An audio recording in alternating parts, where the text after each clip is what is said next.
तो ये वीडियो मैं शेयर करूँ अपने विचार। मेरे कई दोस्त मुझसे कहते हैं कि विवेक बताओ यार कि कांग्रेस पार्टी का क्या हो रहा है, ये इतनी डाउन कैसे हो रही है, और क्या इस सबके जिम्मेवार श्री राहुल गांधी जी ही हैं सिर्फ। तो देखिए, मैं कहना चाहूँगा कि हाँ, डेफिनेटली कुछ हद तक राहुल गांधी भी हैं ही, लेकिन क्या इसका मतलब सोनिया गांधी एक बहुत शातिर अध्यक्ष थी, क्योंकि 98 से लेकर 2015 तक तो सोनिया गांधी अध्यक्ष थी। और बहुत बहुत बचकाना बात है कि सोनिया गांधी और राहुल गांधी दो अलग हैं। देखिए, दोनों बहुत ही प्यारे आपस में माँ और बेटे हैं, इकट्ठे एक ही घर में आज भी रहते हैं, क्योंकि राहुल गांधी ने शादी नहीं करी है। और sadly Sonia Gandhi ji, as we all know, कि राजीव गांधी चले गए थे 91 में। प्रियंका गांधी जो चौथी घर के मेंबर थे, उनकी शादी हो गई है। तो जब माँ बेटे घर में दो ही जने हैं, क्या आपको ऐसा लगता है कि 98 के बाद जब से सोनिया गांधी अध्यक्ष बनी थी, कोई भी कांग्रेस का एक भी डिसीजन ऐसा होगा जिसमें दोनों की सहमति नहीं होगी? एक भी डिसीजन। तो 98 से लेकर 2019 तक 20 तक टेक्निकली तो अध्यक्ष एक ही है। अब समझ रहे हैं बात को? मतलब ये वो माँ बेटे हैं जो एक ही घर में रहते हैं। ऐसा भी नहीं है कि अमिताभ और अभिषेक की तरह कि चलो शादियों के अभिषेक जी दूसरे बंगले में रहते हैं तो कुछ आपने ऐसा कर लिया जो दूसरे को पता नहीं चला। ये तो एक ही घर में रहते हैं। ब्रेकफास्ट भी इकट्ठे करते होंगे, डिनर तो कम से कम इकट्ठे करते होंगे। तो जो भी पार्टी का डिसीजन है, जो भी पार्टी की स्ट्रैटेजी है, वो हमेशा इकट्ठे ही लेते होंगे। तो राहुल गांधी को सिर्फ ब्लेम करना या सोनिया गांधी जी को छोड़ देना कि वो बेटर अध्यक्ष थी और राहुल गांधी ही एक स्पेशल खराब है, ऐसा कुछ नहीं है। दोनों ही एक है। मैं ये कहना चाह रहा हूँ कि 20 साल से कांग्रेस पार्टी का एक ही अध्यक्ष है। तो जब 2004 में इन्होंने सरकार बनाई या 2009 में जब कांग्रेस पार्टी 200 से ऊपर MP लेकर आई थी, तो आप सबको इकट्ठे लेके चलिए। आप एक जने को ब्लेम मत कीजिए कि भाई सिर्फ राहुल गांधी के आने से गड़बड़ हो गई है।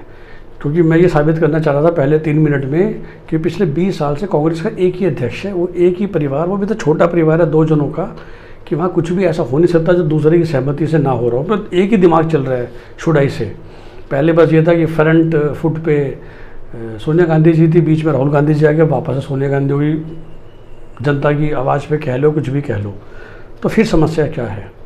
देखिए, समस्या का समझाने के लिए थोड़ा सा मैं पीछे जाऊंगा और बहुत ही खुले दिल से आप सुनेंगे तो आपको सुनने में मज़ा भी आएगा। देखिए, भाजपा और मैं 3 पार्टियों के सैम्पल है, तो मैंने एक और वीडियो भी बनाया है। जब देश आज़ाद हुआ तब एकमात्र पार्टी कांग्रेस थी। अब उसे पार्टी कह लीजिए, संस्था कह लीजिए, पूरे हिंदुस्तान में उनके फुटप्रिंट्स थे। और जब देश आज़ाद हुआ तो जो शुरू के लीडर्स थे अक्रॉस स्टेट, वो कौन थे? वो वही थे जो एक ज़माने में राजा थे, जमींदार थे।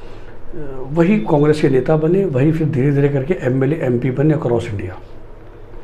तो कांग्रेस शुरू से एक राजा की तरह पार्टी चलती है। मैं सिर्फ गांधी परिवार की बात नहीं कर रहा। हर एक राज्य में, हर एक हलके में कांग्रेस के एक छोटे राजा थे। जैसे कहते हैं मध्य प्रदेश की बात करें तो एक महाराज हो गए, जो हम कहते हैं आजकल सिंधिया खानदान, और फिर उनके नीचे राजा थे।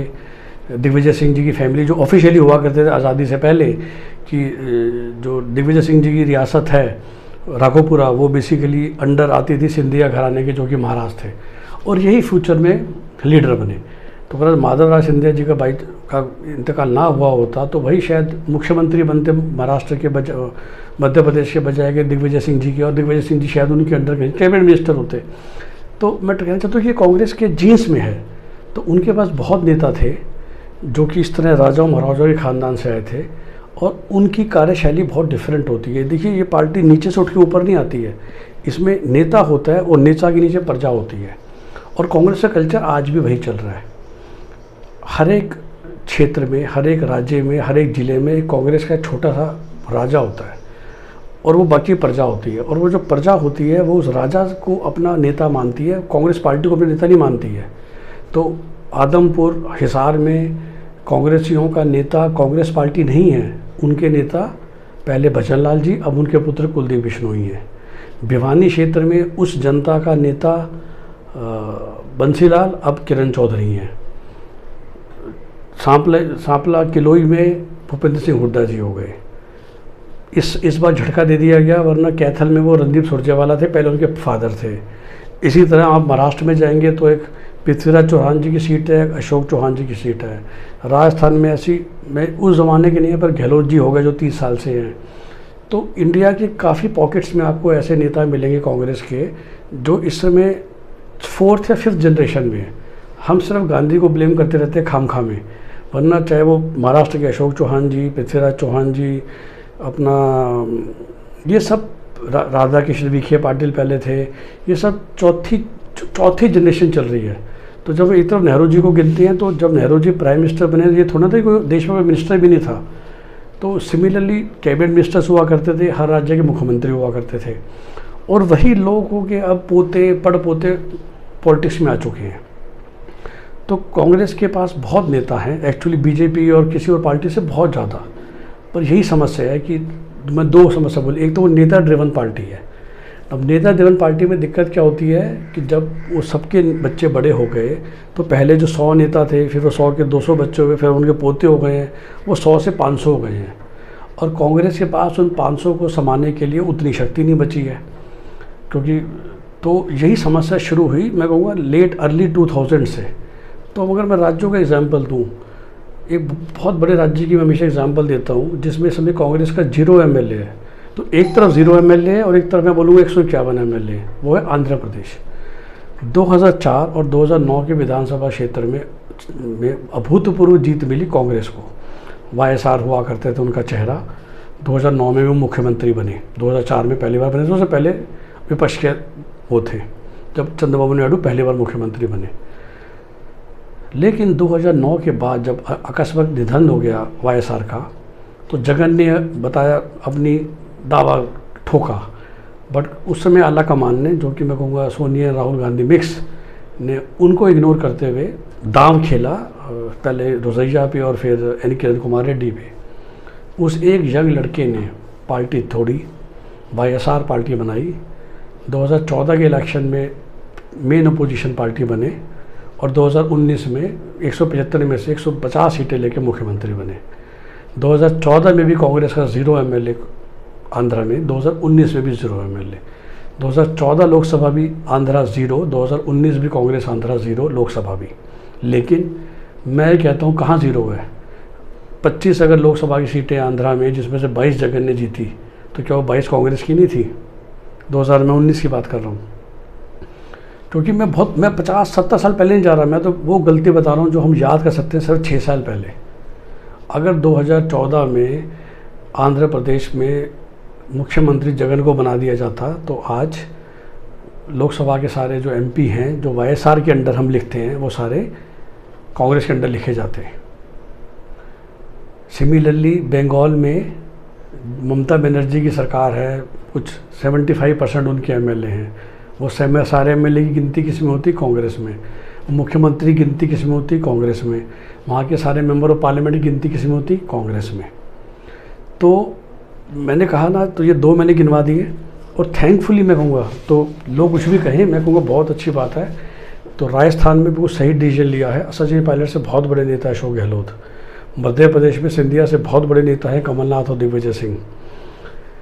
तो अब आप समझ रहे कांग्रेस ने कहाँ गलतियाँ करी कि जो बाकी बड़े राज्य थे, आंध्रा, तेलंगाना, उड़ीसा, बंगाल, उसमें उन्होंने गलत नेता पे दाव खेल दिया। एक और छोटा सा किस्सा सुनाता हूँ, बहुत मज़ा आएगा सुन के आपको, और ये बिल्कुल सही घटना है।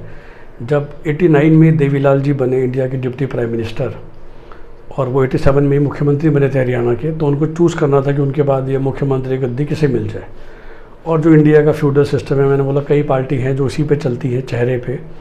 तो उनके 4 बेटे थे देवीलाल जी के, जिसमें एक हम सब जानते हैं ओम प्रकाश चौटाला, और एक रंजीत चौटाला भी थे जो तब से कांग्रेस में थे और अभी निर्दलीय जीते, और अब वो खट्टर जी की सरकार में मंत्री भी हैं।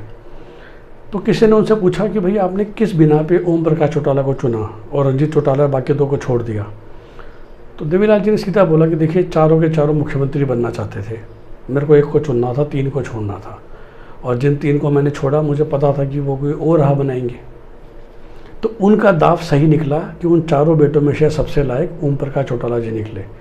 और मैं इसी को थोड़ा सा आगे बढ़ा देता हूँ ताकि आपको ये ना लगे मैं खाली कांग्रेस के पीछे पढ़ा देता हूँ, या लास्ट ईयर भी सेम हुआ।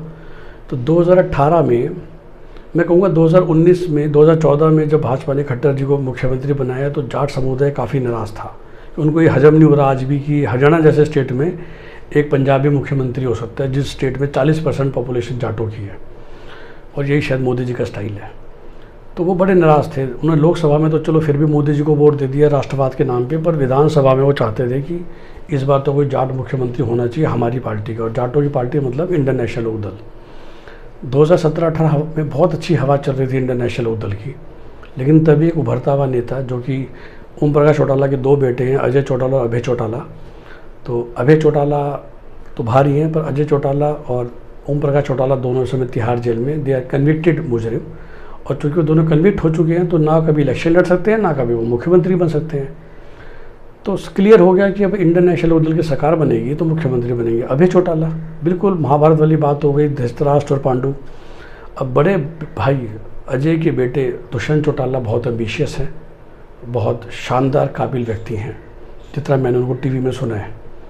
तो उनको लगा कि नहीं, अगर एक बार अभय चौटाला मुख्यमंत्री बन गए तो फिर मैं वही रह जाऊंगा, उनका डिप्टी बन के रह जाऊंगा।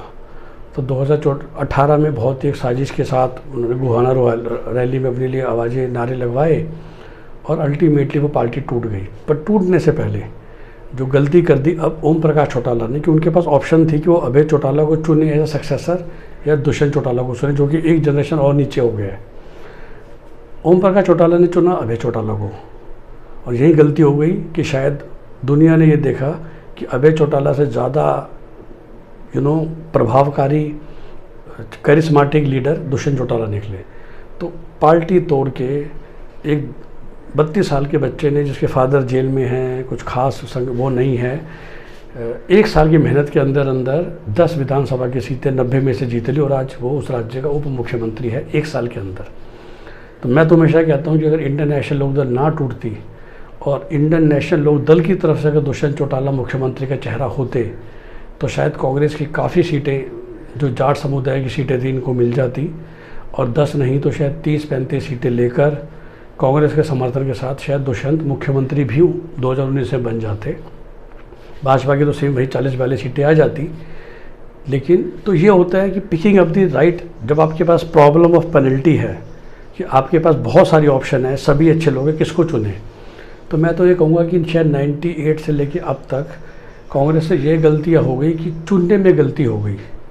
तो आंध्रा में सक्सेसर चुनने में, या एक ज़माने में नवीन पटनायक उड़ीसा के इतने बड़े नेता, उनके पिताजी तो कांग्रेसी ही थे, श्री बीजू पटनायक। तो कब और कैसे नवीन पटनायक को अपनी पार्टी बनानी पड़ेगी, बीजू जनता दल, छोड़ना पड़ गया उन्हें कांग्रेस। तो अब मैं वही कहना चाह रहा हूँ, देखिए तो ये सभी नेता तो कांग्रेस से ही निकले हैं। अब समस्या बस यही है, कुछ नेता इतने बड़े हो गए कि वो कांग्रेस से बड़े हो गए, कांग्रेस को उस राज्य में सुपड़ा साफ हो गया, और उसकी वजह से कांग्रेस धीरे धीरे धीरे करके ये 4556 पे गिर गई। क्योंकि 2009 की अब लोकसभा की बात करेंगे, जब कांग्रेस की 200 सीटें आई थी तो साउथ इंडिया से बहुत सीटें मिली थी। आंध्र प्रदेश में अकेले 42 सीटें थी लोकसभा की, उसमें से 30-35 अगर कांग्रेस के पास आ रही हैं तो देखिए बहुत बड़ा था। लेकिन आंध्रा में सुपड़ा साफ, तेलंगाना में सुपड़ा साफ, कर्नाटक में वो आज भी ठीक परफॉर्म कर रहे हैं, तमिलनाडु में तो पहले सुपड़ा साफ हो गया था 25 साल पहले, केरला में ठीक कर रहे हैं, इस बार भी काफ़ी सीटें जीती। उसके बाद तो ये सबसे बड़ी गलती रही कि इन राज्यों में जो उन्होंने नया नेता चुना, अगला नेता चुना, वो किस बिना पे चुना। ऑफ कोर्स देखिए मोदी लहर की वजह से राजस्थान, गुजरात, मध्य प्रदेश, जिसे हम हार्डकोर हिंदी बेल्ट कहते हैं, वहाँ पर वो उतना परफॉर्म नहीं कर पा रहे जितना करना चाहिए। उत्तर प्रदेश, बिहार में उनका केडर टूट गया है। तो ये जो 5-6 राज्य हैं, इसमें तो शायद मैं कहूँगा कि नेता ही नहीं है। तो कहाँ हरियाणा और आंध्र प्रदेश में या महाराष्ट्र में ज़रूरत से ज़्यादा नेता है कांग्रेस के पास, वहाँ उत्तर प्रदेश में एक भी चेहरा नहीं बचा जिसको हम एक तरह से एग्जाम्पल के तौर पे ले सकें। जो कांग्रेसी पुराने बड़े नेता थे 1980-90 तक के दशक के, क्योंकि देखिए ये गैर कांग्रेसी सरकारें तो 1985 के बाद ही बनी है ना उत्तर प्रदेश में, उससे पहले तो कांग्रेस की सरकार थी। बट समहाउ कांग्रेस के वो जो, जैसे महाराष्ट्र में जब मैं अपनी आंखें बंद करता हूँ तो अशोक चौहान जी भी हैं, पृथ्वीराज चौहान जी भी हैं, सुशील कुमार शिंदे भी हैं। मतलब आप कांग्रेस के 3-4 बड़े नेता सोच सकते हो जो सभी के सभी मुख्यमंत्री बन सकते हैं। हरियाणा जैसे छोटे स्टेट में तो उनके पास 5 मुख्यमंत्री के चेहरे हैं, पर उत्तर प्रदेश जैसे बड़े स्टेट में क्या एक भी इंसान है जो कांग्रेस खड़ा कर सके कि हाँ भाई ये हमारा मुख्यमंत्री का चेहरा है।